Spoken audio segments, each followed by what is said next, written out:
ஆண்டவரும் இரட்சகருமாகிய இயேசு கிறிஸ்துவினுடைய இனிதான இந்த உயிர்த்தெழுந்த நாளில் உங்கள் யாவரையும் இந்த யூடியூப் சேனல் மூலமாக உங்களை சந்திப்பதில் மற்றற்ற மகிழ்ச்சி அடைகிறேன்.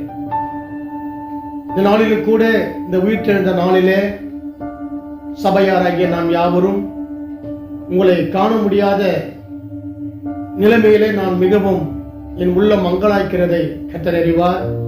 ஆனாலும் கூட இந்த தேவனுடைய வார்த்தைகளை நீங்கள் கேட்கும்படியாக இப்படியாக நான் இந்த யூடியூப் சேனல் வாயிலாக உங்களை சந்திப்பதில் மீண்டுமாய் நான் மகிழ்ச்சி அடைகிறேன். இந்த செய்தியை நீங்கள் கவனமாக நீங்கள் கேட்டு ஆசீர்வதிக்கப்படும்படியாக ஆண்டவராகிய இயேசு நாமத்திலே வாழ்த்துகிறேன். இது மாத்திரமல்ல, இந்த செய்தியை பார்க்கிற அநேக தேவ பிள்ளைகளையும் அநேக திருச்சபை மக்களுக்கும் என்னுடைய வாழ்த்துதலையும் என்னுடைய ஆசீர்வாதத்தையும் நான் உங்களுக்கு இந்த நாளிலே தெரிவித்துக் கொள்கிறேன். நாம் தேசம் இருக்கிறதான இந்த சூழ்நிலையில நம்முடைய இந்தியா தேசம் கொரோனா என்கிறதான இந்த கொடிய வைரஸ் நோய் நம் இந்தியாவையும் உலக நாடுகளையும் மிக மோசமான நிலைமைக்கு நேராக தள்ளிக்கொண்டு போயிருக்கிறது.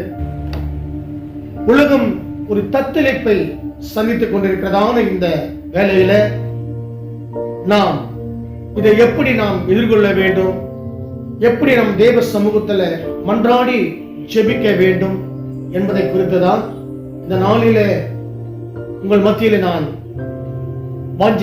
இந்த செய்தி மூலமாக உங்களை சந்திக்க நான் வாஞ்சிக்கிறேன். பிரியமான தேவனுடைய பிள்ளைகளை, இந்த காரியத்தை, இந்த கொரோனா வைரஸ் என்கிறதான இந்த காரியத்தை தேவன் அனுமதித்திருக்கிறார். தேவனுடைய அனுமதி இல்லாமல் இந்த கொரோனா வைரஸ் இங்கே வந்திருக்க முடியாது. பிரியமான தேவனுடைய பிள்ளைகளை, இந்த தேசத்திலே உலகம் முழுவதையும் பார்க்கலாம், பாவங்கள் அதிகமாக ஜனங்கள் பாவத்திலே வாழ்ந்து கொண்டிருக்கிறார்கள், சாபத்திலே வாழ்ந்து கொண்டிருக்கிறார்கள். பாவங்கள் பெருகிக் கொண்டிருக்கிறது. பல்வேறு விதமான பாவங்கள் இந்த உலக ஜனங்கள் அடிமையாக்கப்பட்டுக் கொண்டிருக்கிறார்கள். இந்த பாவத்தினுடைய விளைவுதான் தேவனுடைய கோபமாய் மாறுகிறது.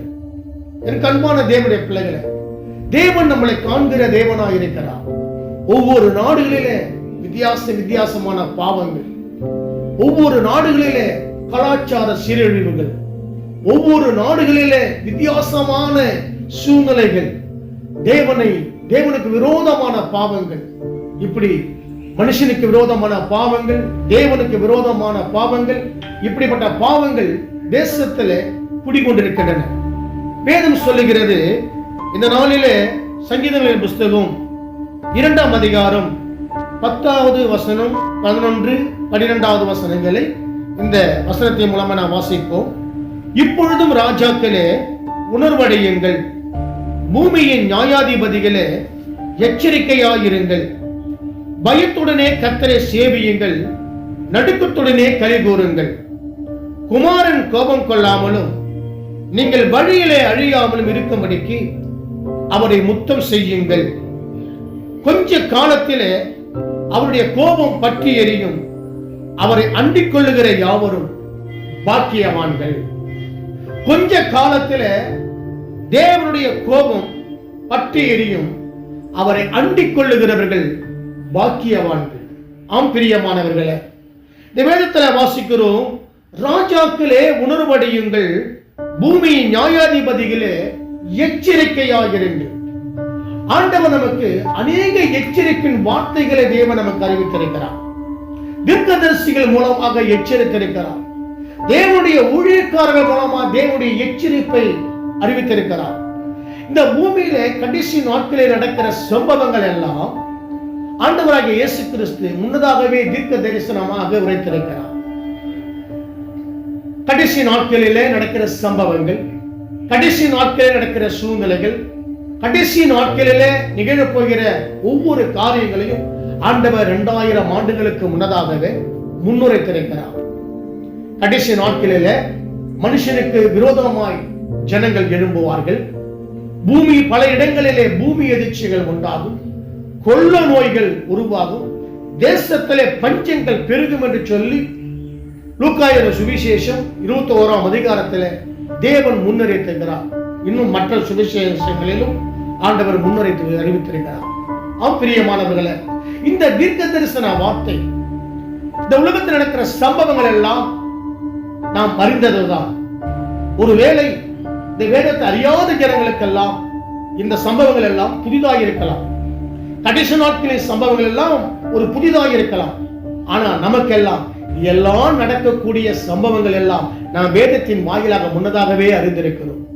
அதற்கு பிரியமான தேவ பிள்ளைகளை, இந்த வார்த்தைகளுக்கெல்லாம், இந்த சூழ்நிலைக்கெல்லாம் நான் எப்படி தப்பிவிக்க வேண்டும், நான் எப்படி இதிலிருந்து விடுதலை பெற வேண்டும் என்பதை குறித்துதான் இந்த நாளிலே நாம் பார்க்க போகிறோம். பிரியமான தேவ பிள்ளைகளை, இந்த வேதத்தில் வாசித்தோம், இப்பொழுதும் ராஜாக்களே உணர்வடையுங்கள், பூமியின் நியாயாதிபதிகளே எச்சரிக்கையாயிருங்கள். ராஜாக்களே உணர்வடையுங்கள். தேசத்தை ஆளுகிற ராஜாக்கள், நம் தேசத்தை ஆளுகிற பிரதம மந்திரிகள், முதலமைச்சர்கள் உணர்வடையுங்கள் என்று சொல்லி வேதம் சொல்லுகிறது. பிரியமான பெரிய பிள்ளைகளை, இந்த வேதத்துல தேசத்துல நடக்கிற மிகப்பெரிய ஒரு பிரச்சனை கொரோனா வைரஸ். இந்த வைரஸிலிருந்து தப்பிவிக்கப்படுவதற்கு, இந்த வாதை நோயிலிருந்து தப்பிவிக்கப்படுவதற்கு நாம் என்ன செய்ய வேண்டும்? விஞ்ஞானிகள் சொல்லுகிறார்கள். அநேக விஞ்ஞானி தேசத்துல அநேக விஞ்ஞானிகள், சயின்டிஸ்டுகள் இருக்கிறார்கள், மருத்துவ விஞ்ஞானிகள். அது மாத்திரமல்ல, சந்திர மண்டலத்துக்கு சென்று சந்திர மண்டலத்திலே கால் ஊன்றிய விஞ்ஞானிகள் இருக்கிறார்கள். அவர்கள் எல்லாம் நம் தேசத்தில் இருக்கிறார்கள். ஆனால் இந்த நாளிலே இந்த கொரோனா வைரஸுக்கு இன்னும் மருந்து கண்டுபிடிக்கப்படவில்லை என்பதுதான் மிகுந்த ஒரு வேதனையான ஒரு சம்பவம். நம்முடைய விஞ்ஞானிகள் எல்லாம் சந்திர மண்டலத்துக்கு போகிறார்கள், பூமியிலே ஆராய்ச்சி செய்கிறார்கள், கடலுக்குள்ளே ஆராய்ச்சி செய்கிறார்கள், மற்ற அநேக ஆராய்ச்சி, அணுகுண்டு ஆராய்ச்சிகளை செய்கிறார்கள். ஆனால் இந்த கொள்ளை நோயை கட்டுப்படுத்தக்கூடிய ஒரு காரியத்திற்கு இதுவரையும் ஒரு மருந்து கண்டுபிடிக்க முடியாது இருப்பது நம்முடைய தேசத்துடைய துரதிருஷ்டமான ஒரு சம்பவம். பிரியமானவர்களே, ஆனால் இந்த கொள்ளை நோய் எப்படி மருந்தினால் சுகமாகுமா, இல்ல வேற எந்த காரியத்தினால் சுகமாகும்? வேறு எப்படிப்பட்ட காரியத்தை செய்தால் இந்த கொள்ளை நோய் நம் தேசத்தை விட்டு வெளியேறும், தேசம் விடுதலை அடையும், ஜனங்கள் விடுதலை அடைவார்கள் என்பதை தான் நாம் பார்க்க போகிறோம். இதே சம்பவம் தேசத்தின் ஜனங்கள் பாவம் செய்த பொழுது இந்த வேதத்தில் வாசிக்கிறோம். பாவம் செய்த போது இந்த பாவத்தின் நிமித்தம் தேவனுடைய சந்ததியிலே ஏற்றிருக்கிறது. யோனா என்கிற ஒரு தீர்க்கதரிசி புஸ்தகத்துல நாம் வாசிக்கிறோம். 3ஆம் அதிகாரத்துல நினிவே மகா நகரமாகிய நினிவே பட்டணம், இந்த பட்டணத்தினுடைய வாழ்ந்த ஜனங்களுடைய பாவங்கள் தேவனுடைய சந்நிதியிலே ஏற்றிருக்கிறதா.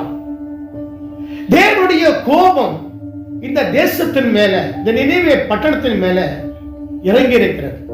ஆண்டவர் சொன்னார் யோனா தீர்க்கதரிசியை பார்த்து, யோனா, இந்த பட்டணத்துக்கு விரோதமாக நீ கடந்து போய் பிரசங்கம் பண்ணு. இன்னும் 40 நாள் தான் இதற்கு அவகாசம் உண்டு. இந்த 40 நாட்களிலே இந்த பட்டணத்தை நான் அழிக்கப் போகிறேன். அந்த பட்டணத்தில் வாழ்கிற ஜனங்களுடைய பாவங்கள் என் சன்னதியில் வந்து எட்டியிருக்கிறது. நான் அந்த பட்டணத்தை அழிக்கப் போகிறேன் என்று சொல்லி யோனா தீர்க்கதரிசியோடு கூட என் தேவன் வலியுறுத்துகிறார். யோனா தீர்க்கதரிசி அங்கே நினிவே பட்டணத்தை கடந்து போகிறார். யோனா தீர்க்க தரிசன புஸ்தகம் 3ஆம் அதிகாரம் 3வது வசனம். யோனா எழுந்து கர்த்தருடைய வார்த்தையின்படியே நினிவேக்கு போனா.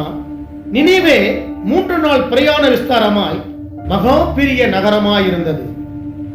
யோனா நகரத்தில் பிரவேசித்து 1 நாள் பிரயாணம் பண்ணி இன்னும் 40 நாள் உண்டு, அப்பொழுது நினிவே கவிழ்க்கப்பட்டு போம் என்று கூறினான். அப்பொழுது நினிவேயில் உள்ள ஜனங்கள் தேவனை விசுவாசித்து உபவாசம் செய்யும்படி கூறினார்கள். பெரியோர் முதல் சிறியோர் மட்டும் தத்தெடுத்துக் கொண்டார்கள். எப்படிங்களா? பெரியோர் முதல் சிறியோர் வரை ரட்டுடுத்தி உபவாசத்தை ஏற்படுத்தினார்கள். இந்த செய்தி நினிவேயின் ராஜாவுக்கு எட்டின பொழுது அவன் தன் சிங்காசனத்தை விட்டு எழுந்து தன் உடுத்தியிருந்த உடுப்பை கழட்டி போட்டு இரட்டை உடுத்திக் கொண்டு சாம்பலிலே உட்கார்ந்தான் என்று வாசிக்கிறோம். பிரியமான தேவ ஜனங்களே, இந்த யோனா தீர்க்கதரிசி இந்த தேசத்தை குறித்து சொன்ன பொழுது தேசத்தின் இன்னும் 40 நாட்களிலே அழிக்கப்படும், இந்த தேசம் கவிழ்க்கப்படும், இந்த தேசம் மகா பெரிய தீங்கை அனுபவிக்கும், இந்த தேசம் மகா பெரிய அழிவை சந்திக்கும், இந்த தேசத்தின் ஜனங்கள் மிகப்பெரிய அழிவை பார்ப்பார்கள் என்று யோனா தீர்க்கதரிசி சொன்ன பொழுது அந்த ஜனங்கள் எல்லாம் தேவனை விசுவாசிப்பார்கள், தேவனை நோக்கி பார்த்தார்கள், அவர் முகத்தை நோக்கி பார்க்க ஆரம்பித்தார்கள். ஜனங்கள் எல்லாம் உபவாசம் பண்ண கதற ஆரம்பித்தார்கள். ஆண்டவரே, எப்படியாவது எங்கள் தேசத்தை பாதுகாத்துக் கொள்ளும், எங்கள் ஜனங்களை பாதுகாத்துக் கொள்ளும், எங்களை விடுதலை காக்கும் ஆண்டவரே, தேவனுடைய கரம் எங்களை விடுதலை காக்க வேண்டும் என்று சொல்லி அந்த ஜனங்கள் எல்லாம் உபவாசம் பண்ணி ஜெபிப்பதை அங்கே நாம் வாசிக்கிறோம். இந்த செய்தி தான் நினிவேவின் ராஜாவுக்கு எட்டின பொழுது அந்த ராஜா ஜனங்கள் எப்படி எக்கேடு கேட்டால் போகட்டும் என்று சொல்லி இருந்து விடாமல் அந்த சிங்காசனத்தை விட்டு எழுந்து வந்து தன் வஸ்திரத்தை கழட்டி போட்டு அவன் வேறு வஸ்திரம் தரித்துக் கொண்டானான். அவன் அந்த நினிவேவின் ராஜா மகா பெரிய துக்கம் உள்ளவனாய் காணப்பட்டான். என் தேசத்துக்கு இப்படிப்பட்ட ஒரு தீங்கா, என் தேசம் இப்படியாய் அழிய போகிறதா, என் தேசத்துக்கு இப்படிப்பட்ட நிலைமை வரப்போகிறதா, என் தேவனே என் தேசத்தை மாற்றும் என்று சொல்லி அவன் ஒரு உத்தரவை பிறப்பிக்கிறான். என்ன உத்தரவு? மேலும் ராஜா 7ஆம் வசனத்தை வாசிக்கிறோம். மேலும் ராஜா தானும் தன் பிரதானிகளும் நிர்ணயம் பண்ணின கட்டளையாக நினிவே எங்கும் மனுஷரும் மிருகங்களும் மாடுகளும் ஆடுகளும் மேயாமலும் தண்ணீர் குடியாமலும் இருக்கவும், மனுஷரும் மிருகங்களும் ரட்டினால் மூடிக்கொண்டு தேவனை நோக்கி உரத்த சத்தமாய் கூப்பிடவும், அவரவர் தம் தம் பொல்லாத வழியையும் தம் தம் கையிலுள்ள கொடுமையும் விட்டு திரும்ப கடவர்கள் என்று சொன்னார். பிரியமான தேவ பிள்ளையே, முதலாவதாக இந்த தேசத்தின் ஜனங்கள் தேவனை நோக்கி பார்த்த பொழுது ராஜாவும் தேவனை நோக்கி பார்க்க ஆரம்பிக்கிறார். பிரியமான தேவ பிள்ளைகள், இன்றைக்கு இதுக்கு ஒரே ஒரு சொல்யூஷன் என்ன என்று சொன்னால், இந்த மகா பெரிய தீங்கை நாம் சந்திக்காதபடி, தேசம் சந்திக்காதபடிக்கு, இந்த மகா பெரிய அழிவை சந்திக்காதபடிக்கு காக்கப்பட வேண்டும் என்று சொன்னார். என் தேவனுடைய கரம் ஒன்றுதான் இந்த தேசத்தை விடுதலையாக்க முடியும். என் தேவனுடைய வல்லமை ஒன்றுதான் இந்த தேசத்தின் ஜனங்களை, இந்த தேசத்தின் குடிகளை மாற்ற முடியும். ஆம் பிரியமானவர்களே, இந்த ராஜா மிகவும் கர்த்தருக்கு பயந்து தேவனை தேடுகிறதற்கு ஒருமுகப்பட்டார். தேவனை தேடினார். தான் மட்டுமல்ல, தன் தேசத்தின் ஜனங்களோடு கூட ஆடு மாடுகள் மிருக ஜீவன்கள் ஒன்றும் தண்ணீர் குடியாமலும் புசியாமலும் இருந்து தேவனை நோக்கி கதற ஆரம்பித்தார். முடிவு என்ன நடந்தது தெரியுமா? ஆண்டவர் சொன்ன தீர்க்க தரிசன வார்த்தை, ஆண்டவர் சொன்ன எச்சரிப்பின் வார்த்தை, ஆண்டவர் தேவனுடைய கோபத்தை இந்த ராஜாவும் இந்த ஜனங்களும் எப்படி மாற்றியிருக்கிறார்கள் பாருங்கள். தங்கள் பாவங்களை அறிக்கையிட்டார்கள், தங்களுடைய மீறுதலை தேவனுக்கு முன்பாக அறிக்கையிட்டார்கள், தங்கள் பொல்லாப்பான வழிகளை விட்டு ஜனங்கள் விலகினார்கள், தேவனுக்காக பயந்து பரிசுத்தமாய் வாழும்படியாக தங்களை ஒப்புக் கொடுத்தார்கள். மெய்யான தேவனை அவள் ஆராதிப்பதற்கு அவர்கள் தங்களை இருதயத்தை திறந்து கொடுத்தார்கள். திறந்து கொடுத்ததனுடைய விளைவு என்ன நடந்தது பாருங்கள். கர்த்தருக்கு மகிமை உண்டாகட்டும். அங்க ராஜா சொல்லுகிறார், யாருக்கு தெரியும்? 9வது வசனத்தை வாசிக்கிறோம். யாருக்கு தெரியும் நாம் அழிந்து போகாதபடிக்கு ஒருவேளை தேவன் மனஸ்தாபப்பட்டு தம்முடைய உக்கிர கோபத்தை விட்டு திரும்பினாலும் திரும்புவார் என்று கூறச் சொன்னார். பாருங்கள், அந்த தேசத்தின் ராஜாவுக்கு எவ்வளவு பெரிதான நம்பிக்கை, அசைக்க முடியாத நம்பிக்கை. யாருக்கு தெரியும், ஒருவேளை நாம் தேவ சமூகத்திலே கதறுவோமானால், தேவ சமூகத்திலே மன்றாடுவோமானால், தேவனை நோக்கி நாம் பார்ப்போமானால், தேசத்தின் குடிகள் அத்தனை பேரும் தேவனை நோக்கி ஒரு அபயத்தின் குரலை நாம் எழுப்புவோமானால், ஆண்டவர் நிச்சயமாய் மனம் இறங்குவார். நிச்சயமாய் அவர் மனம் இறங்குவார். அவர் நம் விண்ணப்பத்தை கேட்கிற தேவன், நம்முடைய ஜபங்களை கேட்கிற தேவன், நம் அங்கலாய்ப்பை அறிந்திருக்கிற தேவன். மகா பெரிய தீங்கு தேசம் சந்தித்தது. நம்ம இந்த நாட்களில நம்முடைய தேசம் கூட இவ்வளவு பெரிதான ஒரு தீங்கை அனுபவம். நம்முடைய தேசம் மாத்திரமல்ல, உலக நாடுகள் முழுவதும், இந்த உலகமே ஸ்தம்பித்து போகிற ஒரு நிலைமை. மிகப்பெரிய வல்லரசு நாடாகிய அமெரிக்காவே ஸ்தம்பித்து போயிருக்கிறது. ஆயிரக்கணக்கான ஜனங்கள் தினந்தோறும் மடிந்து கொண்டிருக்கிறார்கள். ஸ்பெயினிலே மடிந்து கொண்டிருக்கிறார்கள், இத்தாலியிலே மடிந்து கொண்டிருக்கிறார்கள், இந்தியாவிலே மடிந்து கொண்டிருக்கிறார்கள். இன்னும் பல்வேறு நாடுகளிலே ஆயிரக்கணக்கான ஜனங்கள் ஒவ்வொரு நாளும் மடிந்து கொண்டிருக்கிறார்கள் என்பதை நாம் தொலைக்காட்சியின் வாயின் மூலமாக நாம் அறிந்து கொண்டிருக்கிறோம். பிரியமானவர்களே, இந்த நாட்களிலே நம் தேசத்திலே வந்திருக்கிற இந்த போதை நோய்களை நாம் மாற்ற வேண்டுமானால் இதுக்கு ஒரே ஒரு வழி. விஞ்ஞானிகள் கூறிவிட்டார்கள், இன்னும் மருந்து கண்டுபிடிக்கவில்லை. நானே வழியும் சத்தியமும் ஜீவனமாய் இருக்கிற சொல்லி என் ஆண்டவர் இயேசு சொல்லியிருக்கிறார். இயேசு ஒருவதான் வழி, இயேசு ஒருவதான் ஜீவன், இயேசு ஒருவதான் இரட்சகர். பிரியமான தேவ பிள்ளைகளே, அவர்கள் தங்கள் பொல்லாத வழியை விட்டு திரும்பினார் என்று தேவன் அவர்களுடைய கிரிகைகளை பார்த்து தாம் அவளுக்கு செய்வேன் என்று சொல்லியிருந்த தீங்கை குறித்து மனஸ்தாபப்பட்டு அதை செய்யாதிருந்தார். பிரியமானவர்களே, இந்த தேசத்தின் ஜனங்கள், அந்த நினைவேற்படுத்த ஜனங்கள் அத்தனை பேர், ராஜா முதற்கொண்டு, பிரதானிகள் முதற்கொண்டு, தேசத்தின் குடிகள் முதற்கொண்டு, அவர் எல்லாரும் தங்கள் வழியை விட்டு திரும்பினார்கள். என்ன வழிகள்? பாவ வழிகள், பொல்லாத வழிகள், தீங்கான வழிகள். யார் யார் என்னென்ன பொல்லாப்பான வழிகளிலே அவர்கள் வாழ்ந்து கொண்டிருந்தார்களோ அத்தனை வழிகளிலிருந்து விடுதலையாகி, குமாரன் உங்களை விடுதலையாக்கினால் மெய்யாகவே நீங்கள் விடுதலையாகும். கர்த்தருடைய ஆவியானவர் எங்கேயோ அங்கே விடுதலை உண்டு என்று வேதம் சொல்லுகிறது. ஒரு மனிதன் தேவனை நோக்கி பார்க்கும் பொழுதுதான், மெய் தேவனாகிய ஆண்டவராகிய இயேசுவை நோக்கி பார்க்கும் பொழுது, தன் இருதயத்தை இயேசுவுக்கு ஒப்புக் கொடுக்கும் பொழுது, அவன் எப்பேற்பட்ட பாவத்திலே வாழ்ந்தாலும் என் தேவன் பரிசுத்தப்படுத்த அவர் வல்லமையுள்ளவராயிருக்கிறார், அவர் போதுமானவராயிருக்கிறார். ஆம் பிரியமானவர்களே, வேதம் சொல்லுகிறது, இந்த ராஜா இந்த அனுபவத்தை எப்படி சொல்கிறார் பாருங்க. அவன் ராஜா இந்த செய்தியை கேட்டவுடனே தன்னுடைய பலத்தை அவர் பயன்படுத்தவில்லை, தன் பராக்கிரமத்தை பயன்படுத்தவில்லை, தன்னுடைய ஞானத்தை பயன்படுத்தவில்லை. அவர் அறிந்திருக்கிறார், பலத்தினாலும் அல்ல, பராக்கிரமத்தினாலும் அல்ல, கர்த்தருடைய ஆவியினால் தான் இந்த காரியம் மாறுதலாய் முடியும். ஆக பிரியமான தேவ பிள்ளைகளே, இந்த நாட்களிலே வேதம் சொல்லுகிறது, நம்ம இந்தியா தேசத்திலே வந்திருக்கிற இந்த மிகப்பெரிய கொரோனா என்கிற வைரஸை நாம் விரட்ட வேண்டுமானால் ஒரே ஒரு வழிதான்.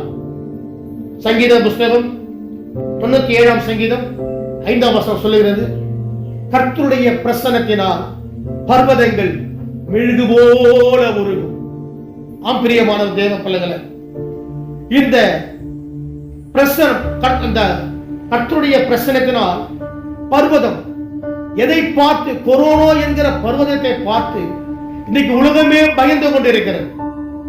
இந்த பர்வதம் மெழுகு போல உருக வேண்டுமானால் கர்த்தருடைய பிரசன்னம் இறங்கினால் தவிர வேறு வழியே இல்லை.